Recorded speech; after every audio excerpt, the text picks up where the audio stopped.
Momos spring roll चवीचवीने खातायत तर हा video शेवटपर्यंत बघा, कारण पंजाबच्या मोहालीमधून एक किरसवाना प्रकार समोर आलेला आहे। पंजाबच्या मोहालीमधल्या मोमोज फॅक्टरीमध्ये एका फ्रीजमध्ये कुत्र्याचं मुंडकं आढळलेलं आहे आणि त्या कुत्र्याच्या मांसापासूनच मोमोज देखील बनवले गेलेत आणि तेच मोमोज वेगवेगळ्या विभागात सप्लाय केले गेले आणि ते लोकांना खाऊ दिले गेले।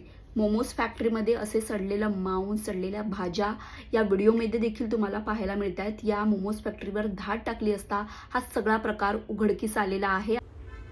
मोहालीच्या मटोर भागातून हा प्रकार खरं तर उघडकीस आलाय। एका फास्ट फूड फॅक्टरीमध्ये अस्वच्छ पद्धतीने फास्ट फूड बनवल्याची तक्रार अधिकाऱ्यांना प्राप्त झाली आणि त्यानंतर अधिकाऱ्यांनी 2 दिवस इथं छापेमारी केली। यामध्ये मोठ्या प्रमाणात कुजलेलं अन्न जप्त करून ते नष्ट करण्यात आलंय।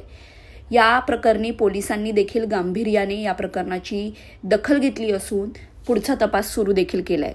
मटोरमधल्या स्थानिकांनी याबद्दल तक्रार केल्यानंतर महापालिकेच्या स्वच्छता पथकाने मोमो आणि स्प्रिंग रोल कारखान्यावर छापा टाकला।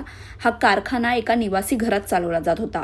या संदर्भातले व्हिडिओ ऑनलाईन माध्यमातून समोर आले, ज्यामधून कारखान्यातील कामगार घाणेरडं पाणी आणि कुजलेल्या भाज्या या मोमोमध्ये वापरत असल्याचं दिसून आलंय। हा कारखाना गेल्या 2 वर्षांपासून सुरू आहे। दररोज 1 क्विंटलपेक्षा जास्त मोमोज आणि स्प्रिंग रोल बनवले जाते।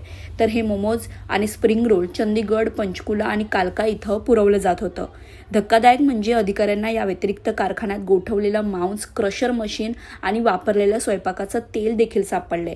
चटणी देखील मोमोजची सापडली, ज्यामध्ये कॉक्रोचेस आढळलेले आहेत। त्यामुळे तुम्ही कुठले मोमोज खातायत हे एकदा तपासा आणि जर इतक्या स्वस्तात मोमोज मिळत असतील तर ते मोमोज खरंच चांगले आहेत का, हायजीन मेंटेन आहेत का हे बघा आणि नंतरच पुढे तुम्ही खायचं की नाही खायचं हे ठरवा।